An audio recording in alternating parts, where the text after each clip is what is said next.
देखो ये चाकू है, ये कील है और ये आल पिन। ये जो कपड़े में पिन लगाई थी वो है। ठीक, तो आज चाकू लेके क्लास में आने का क्या मतलब हो गया? चाकू लेके, काटी लेके आए, कील लेके। तो आज चूंकि अब टॉपिक पढ़ने जा रहे हैं दाब। क्या पढ़ने जा रहे हैं? दाब। तो दाब जो है, दाब जिसको क्या कहते हैं? प्रेशर।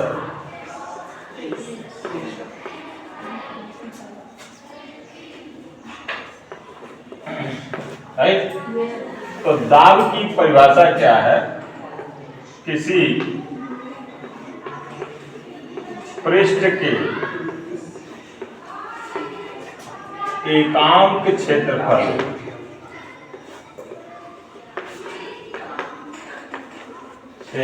क्षेत्रफल पर कार्यरत बल दाब कहलाता है।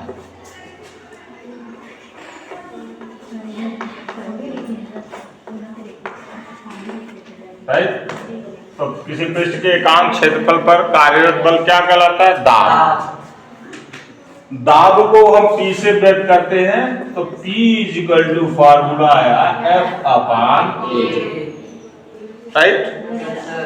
अब अगर हम बल को कांस्टेंट मान लें, नियत मान लें, यानी बहुत सारी चीजें उस पर हम सेम बल लगा रहे हैं, सेम फोर्स अप्लाई कर रहे हैं, समान बल। ठीक है। तो इसका मतलब जब बल नियत होगा तो दाब डिपेंड करेगा क्षेत्रफल के ऊपर, पृष्ठ के क्षेत्रफल के ऊपर। और ये व्युत्क्रमानुपाती। व्युत्क्रमानुपाती का मतलब क्या हुआ? व्युत्क्रमानुपाती का मतलब उल्टा संबंध होता है। अगर A का मान हम बढ़ाएंगे तो P का मान क्या होगा? घटेगा। और A का मान अगर घटेगा तो P का मान क्या होगा? बढ़ेगा। ठीक है।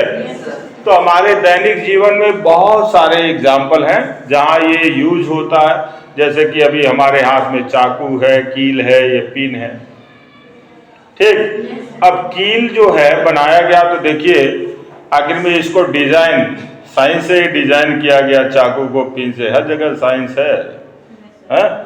तो क्या डिजाइन किया गया? देखिए ये आगे नुकीला, खूब नुकीला है, और पीछे चौड़ा बनाया गया है।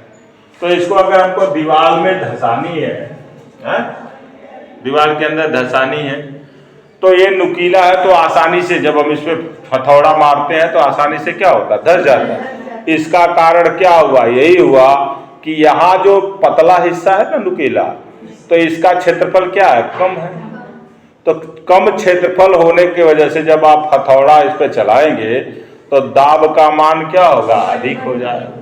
और दाब अधिक होने से आसानी से कील दीवार के अंदर धंस जाएगा। यही कपड़े में आल पिन लगाते हैं ना, कपड़े वाला पिन है, तो ये नुकीला हिस्सा है। तो जब आप प्रेशर डालते हैं, प्रेशर डालने से देखिए घुस गया आराम से है। अब ये चाकू को घुसाओ तो नहीं घुसेगा, नहीं घुस रहा है, घुस है। या कील अभी उल्टा इसे घुसाया तो नहीं घुस रहा है। देखो क्यों? क्योंकि इसका एरिया क्या है? ज्यादा। एरिया ज्यादा होने से बल तो हम लगा रहे हैं, लेकिन दाब क्या हो रहा है? कम हो जा रहा है। क्लियर बात है? समझ में आया? चाकू भी है तो ये धारदार है। अभी उल्टा किसी चीज को काटो तो नहीं कटेगा, क्योंकि यहाँ क्षेत्रफल ज्यादा होने से दाब कम लगेगा। और धारदार है तो पतला होने पे यानी क्षेत्रफल कम हो गया, पृष्ठीय क्षेत्रफल कम हुआ तो दाब अधिक लगेगा। ठीक। बल आप कम भी लगाओगे तो दाब का मान क्या होगा? बढ़ेगा, क्योंकि एरिया क्या है? कम। ठीक बात है? तो दाब जब पृष्ठीय क्षेत्रफल कम होता है तो दाब का मान क्या हो जाता है? अधिक हो जाता है। समझ में आई बात? इसलिए हमारे जो काम है वो आसान हो जाते हैं।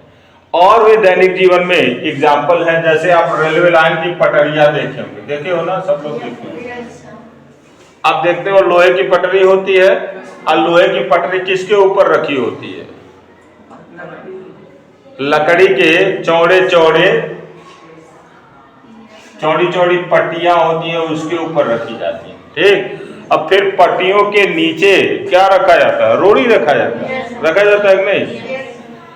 अब इतनी बड़ी रेलगाड़ी, इतने लोग चढ़े होते हैं, तो उसको तो जमीन में धंस जाना चाहिए। तो इसके लिए यही जो कि दाब को मेंटेन करने के लिए ये व्यवस्था बनाई गई है कि रेलवे लाइन की पटरियां हैं, चौड़ी तख्ती है, तो चौड़ी तख्ती के ऊपर रखी हुई है, तो चौड़ी तख्ती है तो इसका क्षेत्रफल अधिक होने के कारण जब दाब होगा ट्रेन का वो क्या होगा, कम होगा। साथ ही नीचे रोड़ी बिछा होता है ना, और रोड़ी होता है, तो रोड़ी का फायदा क्या होता है कि जो रोड़ी है उस पे सभी पे दाब जो है बढ़ जाता है। दाब क्या होता है, समझ में आई बात? जो छोटी छोटी रोड़ियां, सभी रोड़ियों पे दाब बढ़ जाता है, इसलिए जो प्रेशर होता है ट्रेन का उसका मान कम हो जाता है, जिससे वो धंसती नहीं है, नहीं तो ट्रेन धंस जाती। क्लियर है? ट्रक वगैरह के पहिए आप देखते हैं चौड़े चौड़े होते हैं, जो सामान ढोने में खूब मोटे मोटे टायर होते हैं, तो मोटे टायर होने का ये फायदा है कि जब टायर मोटे होंगे तो क्षेत्रफल अधिक होने से दाब क्या होगा, कम।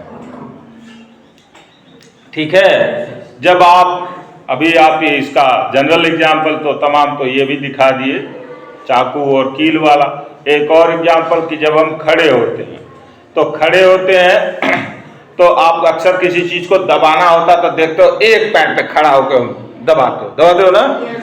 अब दो पैर पे हम खड़े हैं तो क्षेत्रफल बढ़ गया, तो क्षेत्रफल बढ़ने से दाब क्या हो जाता है, कम हो जाता है। लेकिन जब एक पैर पे खड़े होते हो तो दाब अधिक लगता है, क्षेत्रफल कम हुआ।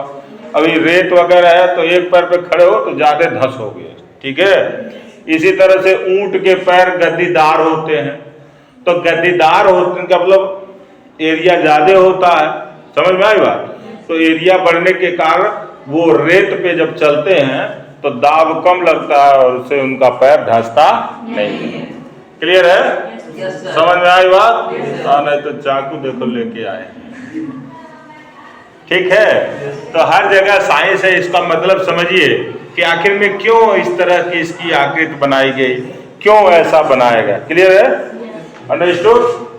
तो मेरे ख्याल से आपको दाब बढ़िया से समझ में आया। धन्यवाद, घंटी भी लगे। Thank you.